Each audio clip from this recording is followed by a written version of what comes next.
செய்தார். உயிரினை கூட உனக்கே தருவே. உயிரினை கூட உனக்கே தருவே. உனக்கு இணை இங்கு யாரும் உண்டா?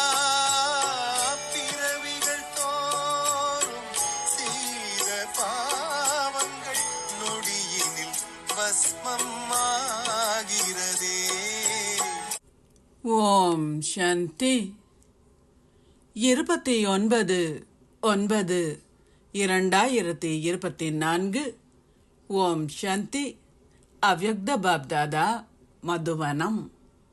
ரிவைஸ் 3/2/2002.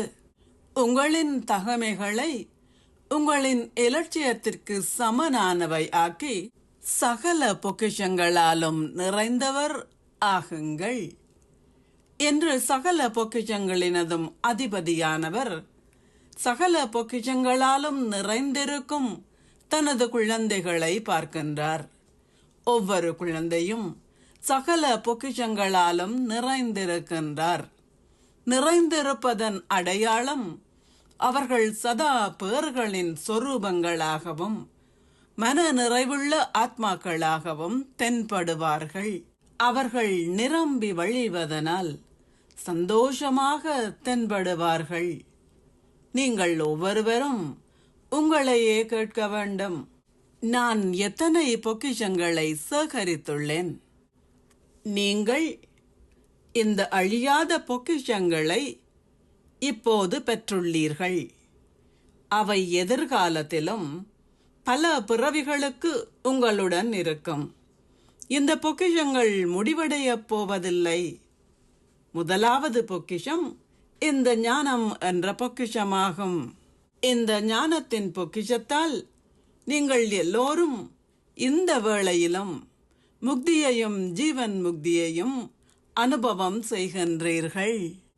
சகல பொக்கிஷங்களாலும் நிரம்பியிருக்கும் எங்கும் உள்ள குழந்தைகள் எல்லோருக்கும் சதா புன்னகைப்பதுடன் சந்தோஷமாக இருந்து ஒவ்வொரு கணமும் பேறுகளால் நிரம்பி வழியும் ஆத்மாக்கள் எல்லோருக்கும் தாம் தந்தைக்கு செய்த சத்தியத்தை தமது நடைமுறை வாழ்க்கையின் ஊடாக வெளிப்படுத்தும் ஞானி மற்றும் யோகி குழந்தைகளுக்கும் தந்தைக்கு சமனான ஆத்மாக்களுக்கும் அத்துடன் தமது இலட்சியத்திற்கு சமனான தகமைகளை கொண்டிருப்பவர்களுக்கும் ஒவ்வொரு கணமும் சகல பொக்கிஷ களஞ்சியத்தை கொண்டிருந்து முற்றுப்புள்ளி வைக்கும் மேன்மையான ஆத்மாக்களுக்கும் பாப்தாதாவின் அன்பும் நினைவுகளும் அத்துடன் இதயங்களுக்கு சௌகரியம் அளிப்பவரின் இதயத்தில் இருந்து அன்பும் நினைவுகளும்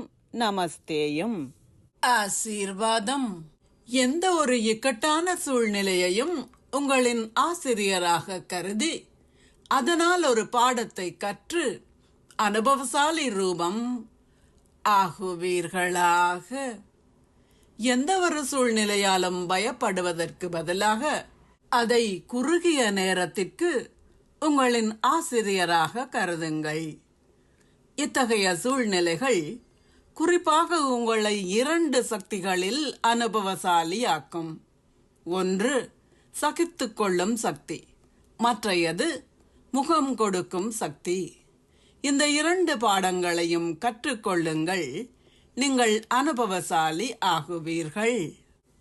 நீங்கள் நம்பிக்கை பொறுப்பாளர் என்றும் எதுவும் உங்களுடையது அல்ல என்றும் நீங்கள் சொல்லும்போது ஏன் சூழ்நிலைகளால் நீங்கள் பயப்படுகின்றீர்கள்?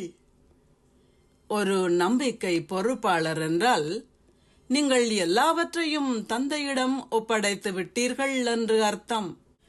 ஆகவே என்ன நடந்தாலும் அது நிச்சயமாக நல்லதற்கே. இந்த விழிப்புணர்வை வைத்திருப்பதன் மூலம் நீங்கள் சதா கவலையற்றவராகவும் சக்தி சொரூபமாகவும் இருப்பீர்கள். ஸ்லோகம்: இனிமையான சுபாவத்தை கொண்டவர்கள் தவறுதலாகவேனும் எவருக்கும் துன்பம் விளைவிக்க மாட்டார்கள். ஓம் சாந்தி. நன்றிகள் பாபா. மூழ்கி மூழ்கி நினைவில் மூழ்கி ஆதி சிவனும் புகழை பாடி யுக யுகமாய் தேடி அலைந்தேன். இறுதியில் இன்று உனை கண்டேன். கல்ப கல்பத்தின் பாக்கியத்தை நானும் பரமாய்